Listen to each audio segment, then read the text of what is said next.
Muchas gracias. Es la primera oportunidad que he tenido para decir en público lo contento que estoy de estar aquí.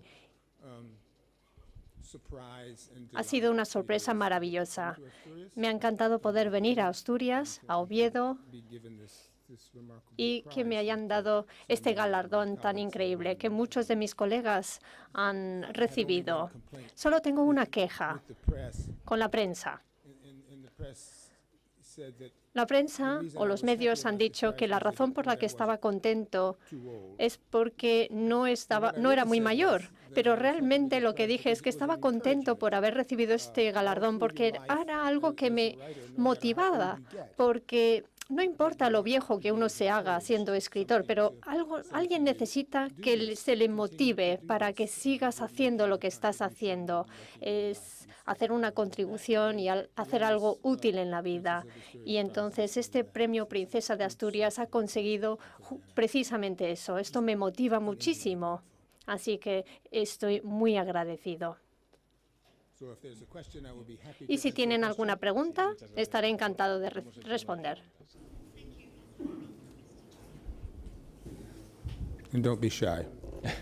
No seáis tímidos.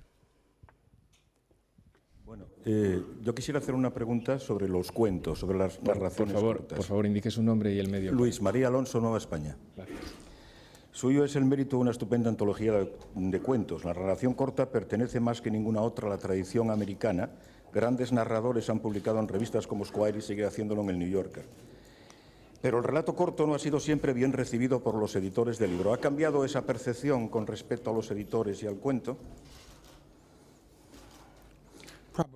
Seguramente no haya cambiado esa percepción. Si estamos hablando de Estados Unidos en particular, seguramente no ha cambiado mucho. Esta es una manera en la que los temas económicos determinan los temas artísticos. Les voy a contar una anécdota. Tengo un amigo que es un escritor conocido, Enviri se llama.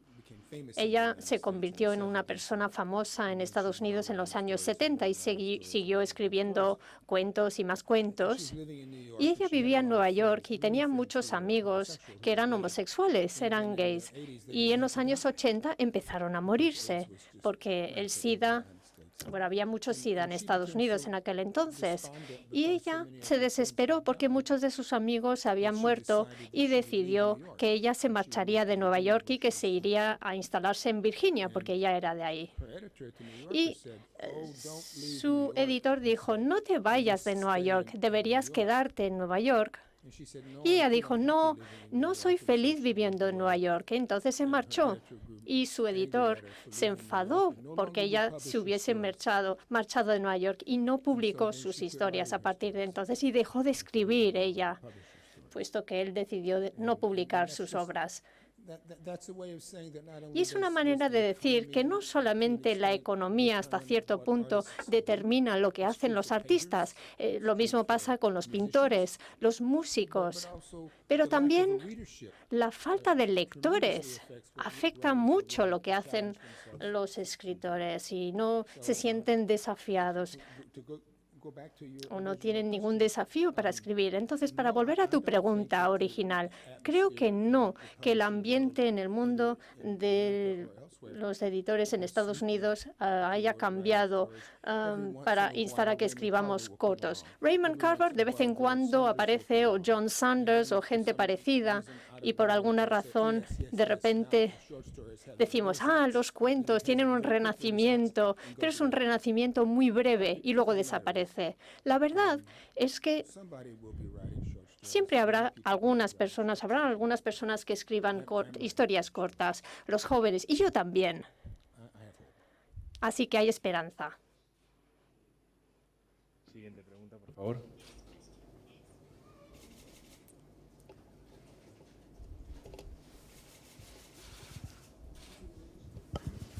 Sí, buenas tardes. Pablo Canga, de la cadena SER. Cuando a usted le concedieron este premio Princesa de Asturias de las Letras, recuerdo que uno de los miembros del jurado dijo que usted era un gran retratista del alma de América, de los Estados Unidos. signifique lo que eso signifique. Me gustaría preguntarle qué ha pasado en el alma de los estadounidenses para que Donald Trump sea una de las dos personas que puede convertirse en presidente de la nación. ¿Tienes algunas horas para dedicar a mi respuesta? Porque, bueno, no hay ninguna historia corta que pueda responder a esa pregunta, solamente hay una historia larga. Yo creo que en el fondo, si nos olvidamos de los temas sociológicos o los temas demográficos o incluso temas de corazón, los estadounidenses no les gusta ni les interesa el gobierno. Y eso ha sido el caso desde el comienzo de esa nación hasta hoy. Y Donald Trump es una encarnación fea, monstruosa, de la indiferencia que tienen los americanos hacia los gobiernos. Los americanos quieren que todos los demás sean gobernados menos ellos mismos. Y como filosofía, como manera de definir lo que es la independencia, es una noción desastrosa. Pensar que el gobierno es la fuente de todos los males. Y entonces lo que ocurre en Estados Unidos y con Donald Trump y la gente que le apoya es que hay una gran falta de interés, una falta de apoyo hacia el gobierno estadounidense. Es una voluntad de que se destruya todo. Es algo muy peligroso y son tiempos peligrosos en Estados Unidos porque Donald Trump no va a ser elegido presidente de Estados Unidos. No hay duda de ello.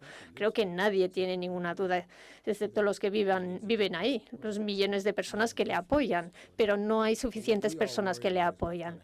Pero nos preocupa lo que pueda ocurrir después, porque alguien va a llegar y aprovecharse de ese sentimiento y de esa falta de interés en el gobierno, lo que representa Trump. Alguien más inteligente que Trump, alguien más listo y que sea mejor demágogo. Y entonces tenemos que preocuparnos por eso. Nadie sabe lo que va a ocurrir con todas esas personas que piensan que Trump es una persona estupenda. No van a desaparecer esas personas. Y entonces es una respuesta parcial a una pregunta muy buena que requiere una respuesta más larga. Siguiente pregunta, por favor.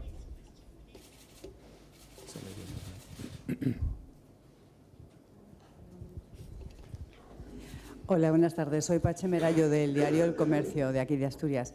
Yo quería saber si es cierto que fue su mujer Cristina la que le dijo que se dedicara a buscar en su mente de escritor al hombre feliz y qué hubiera sido de Richard Ford si no hubiera seguido ese consejo. Bueno, la mejor pregunta es qué hubiera pasado con Richard Ford si no hubiera conocido a esa mujer. Bueno, nada.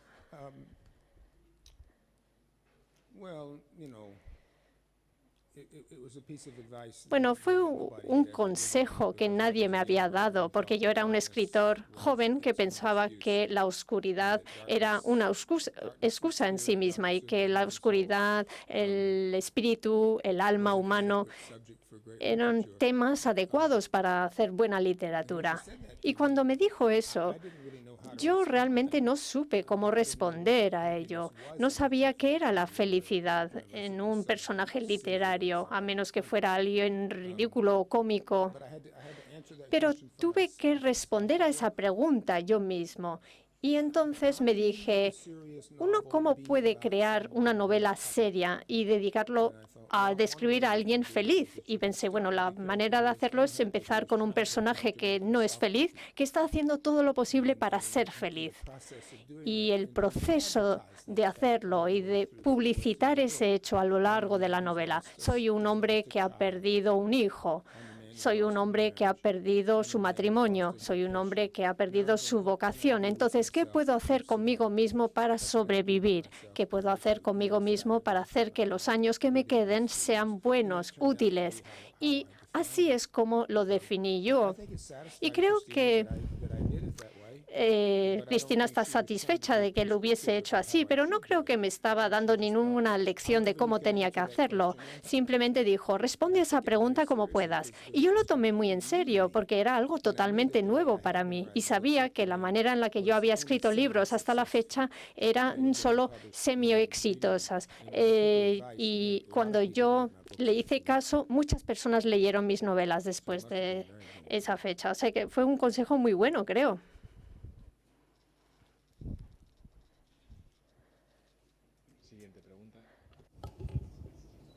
Pilar Rubiera, diario La Nueva España. Buenas tardes, señor Ford. La mayoría de sus personajes son hombres solitarios a los que les cuesta adaptarse a una convivencia social. ¿Qué hay de...? No, I don't agree with that, but go ahead. No estoy de acuerdo con eso totalmente, pero bueno, sigue adelante. No pasa nada.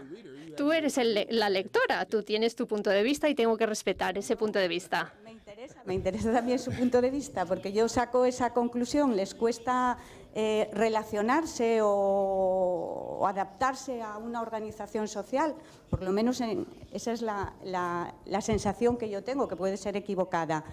Me gustaría saber, claro, la pregunta empieza a tener poco sentido ahora, si hay algo de usted en eso y sobre todo, y aparte de esa, usted tiene un concepto muy elevado de las mujeres, en el sentido de que habla siempre de que fue educado por una madre fuerte, que está felizmente casada con una mujer maravillosa, y sin embargo no hay muchas mujeres protagonistas en sus novelas. ¿Por qué?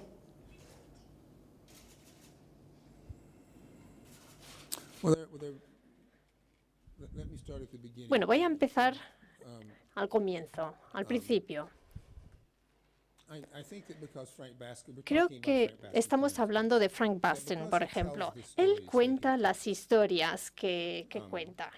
Y parece que él es más aislado en estas historias, de forma artificial casi, que si conociéramos a una persona como Frank Bascom que viviera en Nueva Jersey, por ejemplo, si le encontráramos en la realidad, veríamos que él es más afiliado. Él está casado, por ejemplo, en 3 de las novelas y tiene hijos y él participa en actividades cívicas, tiene un trabajo, se gana la vida, vende casas a otras personas. Y entonces yo creo que si eres un agente inmobiliario, que eres una persona de la sociedad que funciona bien.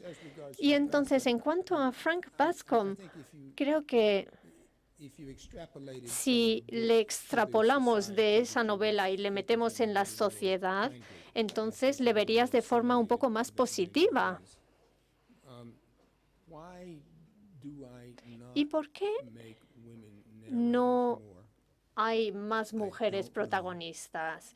No sé por qué. Realmente no lo sé. Es cierto que hay muchos personajes que son mujeres en mis libros, en mis novelas, y todas estas mujeres están en control de sus destinos. Y entonces creo que si hay un personaje que controla su destino, entonces uno está creando un personaje fuerte. Y yo recuerdo que cuando mi amigo Jim Harrison escribió un libro que se llama Dalva, se habló mucho acerca del hecho de que escribiera un libro con un personaje principal que era una mujer. Y pensé, la diferencia entre un hombre y una mujer en una página es un pronombre solamente, porque yo podría colocar un pelo más largo y una falda a estos hombres y se convertirían en mujeres, pero realmente no estamos creando seres humanos reales, sino personajes que reflejan la vida. Eso, algo casi artificial. Cuando escribo historias donde aparecen hombres y mujeres. Creo que lo que a mí me interesa es cómo las mujeres y los hombres son más similares que distintos. Y entonces, como ese es mi objetivo, realmente no me importa quién es el personaje principal y quién no, porque hay muchas mujeres en las historias y estoy intentando de buscar la manera de ser el mejor escritor posible. Y esa es la manera que he encontrado para hacerlo. Y hay otras personas que pueden hacer de las mujeres sus personajes principales. No voy a acaparar todo el mercado de ficción, pero he tomado muy en serio esa pregunta y he intentado responder lo mejor posible. Pero realmente, en el fondo, no sé cuál es la razón. Gracias. Siguiente pregunta, por favor. Usted es un hombre del sur, nació en Jackson, Mississippi y vive en Maine. Pero antes lo hizo en un montón de estados más de Estados Unidos. ¿Es bueno para el escritor moverse o simplemente lo es para la persona, sin más? Creo que es bueno para Richard Ford. No me gustaría generalizar mi comportamiento que he tenido en mi vida para dar lecciones a otras personas. Y la razón por la que Cristina y yo hemos vivido en todo el país, en distintos lugares, las razones son muchas. Yo empecé en Podunk, Mississippi, queriendo ver el resto del país, simplemente por la curiosidad que sentía. Y una vez que encontré y me casé con Cristina, decidimos que no queríamos tener hijos y entonces no estábamos anclados a un sitio como nos anclan los hijos, al colegio, a una casa determinada, y éramos libres de hacer lo que queríamos hacer. Y había muchos sitios que ella no conocía y muchísimos sitios que yo no conocía. Y entonces simplemente visitamos Montana, California, Vermont, Nueva York, Nueva Jersey, Nueva Orleans. Bueno, a todas partes, a St. Louis, a Chicago. Y yo simplemente pensé que era bueno no porque fuera escritor, sino como ser humano que vivía en un país grande y que solo vivía en un rincón y que tenía que conocer el resto de Estados Unidos. Y salió bien, pero te digo algo, y es que no salió bien fácilmente, porque como escritor, el tener una identidad regional facilita mucho la cosa para los libreros, porque dicen que te conocen y si te identifican con el oeste o con el sur, te convierte en un hombre sin región y hacen que tu ficción no esté vinculado con una región y es difícil de clasificarte en la librería. Y entonces tienes que llamar a las puertas constantemente y decir, oye, que esto es muy bueno lo que tengo, da igual de dónde provenga. Y eso es lo que hice. Simplemente tardé un poquito más que si me hubiera quedado en un lugar. Pero el tener una identidad regional también es un techo de cristal y no quise tener esa identidad regional. Simplemente quería estar en Estados Unidos. Como ha dicho ese caballero, no sabemos realmente lo que significa y yo estoy inventándome el significado de eso. ¿Más preguntas?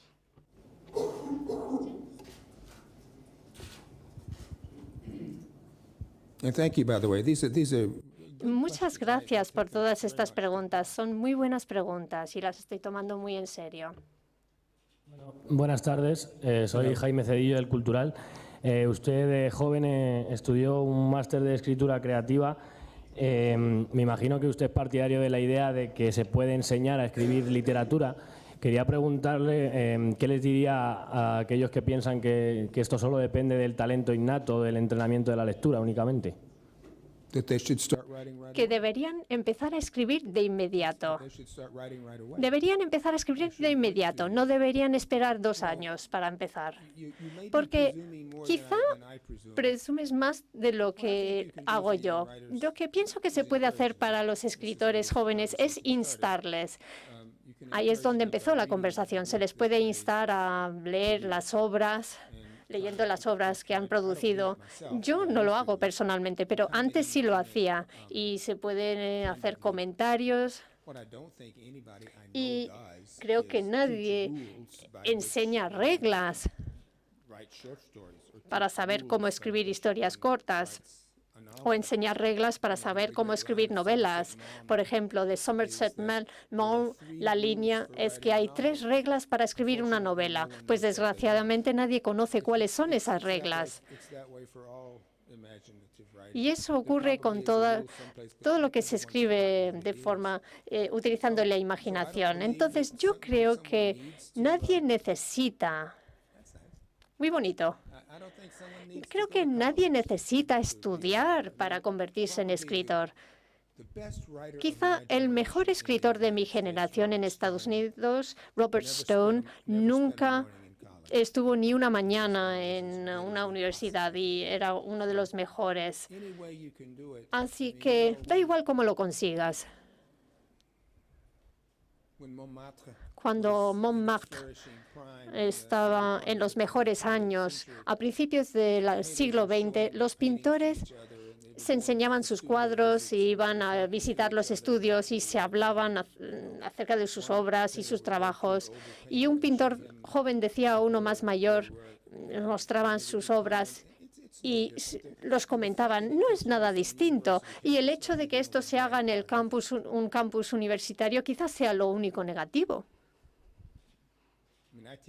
Yo enseño literatura en la Universidad de Columbia y enseño a personas que quieren ser escritores, pero no les enseño a escribir, les enseño a leer. Eso es lo que hay que hacer. Si uno quiere ser escritor, hay que leer.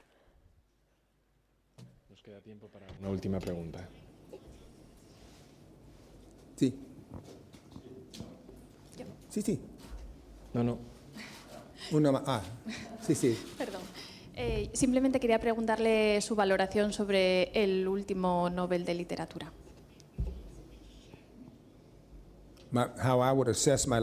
¿Cómo lo valoraría yo? ¿Yo mismo a mi novela, mi última novela? No. El premio Nobel de Literatura a Bob Dylan, ¿qué le parece? I'm sorry. I'm sorry. Te pido disculpas. Sí, menos mal que no querías que asesorara mi propia novela. Bien. Bueno, yo pienso que fue una muy buena elección. Yo estoy dispuesto a que el Comité del Nobel decida qué es la literatura y cómo recompensarlo. De hecho, no veo ningún lado malo. Él ha estado haciendo lo que hace desde hace más de 60 años. Ha cambiado la situación de Estados Unidos y del mundo por lo que escribe. No sé si eso no es literatura. ¿Qué es la literatura? El hecho de que tengas que tener una melodía para acompañarlo, pues me parece muy bien. Eso no me molesta. Es algo dulce y nos encantan las palabras. Y de eso se trata la literatura, palabras. Así que bien por él. Y además, ¿quién iba a decir que no sin ser susceptibles a ser acusados de ser unos envidiosos? Por finalizada la rueda de prensa, la siguiente tendrá lugar a las 17:15 horas con Hugh Hare, Premio Princesa de Asturias de Investigación Científica y Técnica. Gracias. Thank you very much. Muchas gracias a todos.